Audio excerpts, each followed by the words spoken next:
नमस्कार।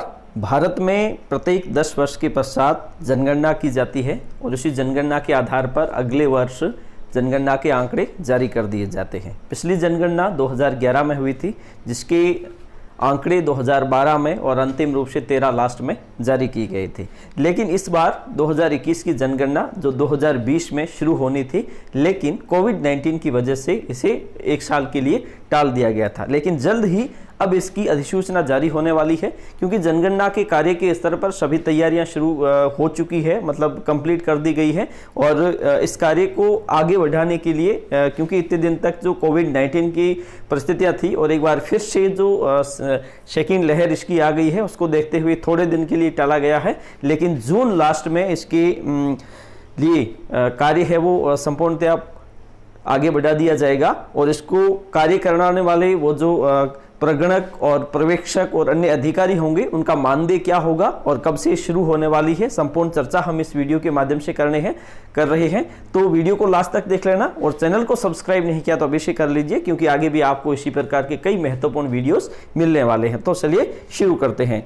जहां तक बात है कि ये जो जनगणना 2021 का कार्य है, ये 2020 में होना चाहिए था, लेकिन कोविड-19 की वजह से इसे टाला गया था। और एक बार फिर से इसे कब शुरू किए जाने को लेकर जनगणना विभाग की ओर से इसके संबंध में एक सर्कुलर भी जारी किया जा चुका है और इसमें विस्तार से ये चीजें बताई गई कि किस प्रकार से जनगणना कार्य करवाया जाना है और उनमें लगने वाले समस्त पदाधिकारी और जितने भी अधिकारी होंगे उनको कितना मानदेय दिया जाना है। और तो ये कार्य जून के लास्ट में प्रारंभ किया जाएगा और इसकी जो मॉनिटरिंग है वो 3 स्तर पर की जाएगी। एक तो क्योंकि ये जनगणना का कार्य करवाने का काम केंद्र सरकार का है, लेकिन इसमें राज्य स्तर पर देखा जाए तो राज्य स्तर पर एक कमेटी होगी और उसके बाद में जिला स्तर पर एक कमेटी होगी और उसके बाद में उपखंड स्तर पर एक कमेटी होगी। लेकिन मूलतः जो काम करने वाले होंगे फील्ड स्तर पर, वे होंगे पर्यवेक्षक और प्रगणक, और वही सारे डेटाज को कलेक्ट करने का काम करेंगे। लेकिन ऊपर से जो मॉनिटरिंग करेंगे वे पदाधिकारी करेंगे। और जनगणना में जो लगने वाले कार्मिक होंगे वो संबंधित तहसील के स्तर पर लगाए जाएंगे। तहसीलदार संबंधित अपने पटवारियों से रिपोर्ट लेने के पश्चात उन प्रगणों को क्षेत्रीयता के आधार पर वहां पर लगाएंगे। अगर कोई भी कार्मिक इसके लिए ड्यूटी लेना चाहता है तो अपने संबंधित तहसील कार्यालय में संपर्क करें और वहां पर अपना नाम दर्ज करवा सकता है। अब हम बात कर रहे हैं कि इस दौरान जो पदाधिकारी और जो पर्यवेक्षक और प्रगणक इस दौरान जो ड्यूटी करेंगे उनको मानदेय कितना दिया जाएगा। तो सबसे पहले हम बात करते हैं, क्योंकि ये काम है वो 3 स्तर पर किया जाएगा। एक तो होगा मकान सूचीकरण और मकान गणना का काम, दूसरा होगा NPR राष्ट्रीय जनसंख्या रजिस्टर, और तीसरा होगा जनसंख्या गणना। और प्रत्येक के लिए अलग अलग मानदेय सरकार की ओर से दिया जाएगा। अब दरअसल राज्य के जो नोडल अधिकारी होंगे, राज्य समन्वयक, उन्हें मकान सूचीकरण के लिए 20,000 रुपये, NPR के लिए 25,000 रुपये और जनसंख्या गणना के लिए 30,000 रुपये, इस प्रकार से 75,000 रुपये संपूर्ण जनगणना के दौरान उन्हें मानदेय दिया जाएगा, जो राज्य के नोडल अधिकारी राज्य समन्वयक के रूप में वो कार्य करेंगे। अब उसके बाद में अन्य अधिकारी राज्य स्तर पर जो कर्मचारी अधिकतम 5 को दिया जाएगा, ये ठीक है। उसमें 12,000, 15,000, 18,000, इस प्रकार से 45,000 पूरे रुपए दिए जाएंगे।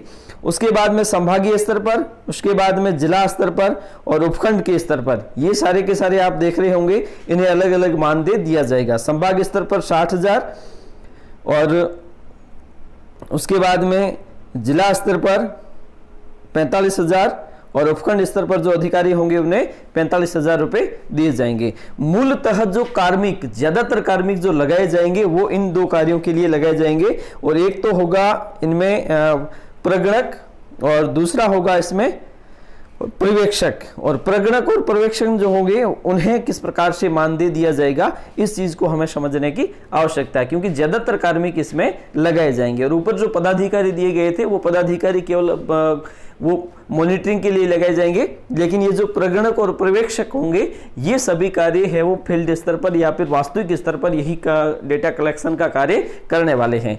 तो जहां तक मकान सूचीकरण और मकान गणना का प्रश्न है, तो ये दो मोड में किया जाएगा, एक तो पेपर मोड में और दूसरा मोबाइल पर, क्योंकि ये कार्य सारा का सारा ऑनलाइन किया जाना है और एक मोबाइल एप्लीकेशन के माध्यम से होगा।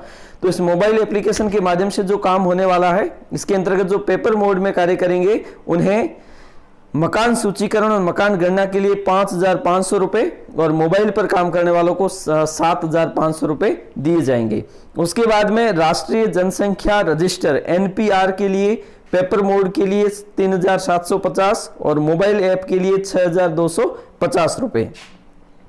उसके बाद में जनसंख्या गणना के लिए पेपर मोड में 8,250 और मोबाइल ऐप पर काम करने के लिए 11,250। इस प्रकार से प्रगणक और पर्यवेक्षक दोनों को अलग अलग पेशे के अगर देखा जाए, तो अगर कोई पेपर मोड से कार्य करेगा तीनों स्तर पर तो उन्हें 17,500 रुपए दिए जाएंगे और मोबाइल ऐप के माध्यम से जो काम करेगा उन्हें 25,000 रुपए का मानदेय दिया जाएगा। तो जल्दी ही इसका सर्कुलर जारी कर दिया जाएगा। हालांकि ये कार्य अब होना चाहिए था, लेकिन कोविड-19 की वजह से, दूसरी लहर जो चल रही है इसकी वजह से इसे टाल दिया गया है। तो जून के लास्ट तक इसके प्रारंभ होने की पूरी संभावना है। अगर आप भी अपना नाम दर्ज करना चाहते हैं इसके लिए, या फिर आप किसी भी प्रकार की ड्यूटी लेना चाहते हैं, तो आप अपने संबंधित तहसील कार्यालय में जाकर आप अपना नाम दर्ज करवा सकते हैं, वहां से ड्यूटीज ले सकते हैं। धन्यवाद।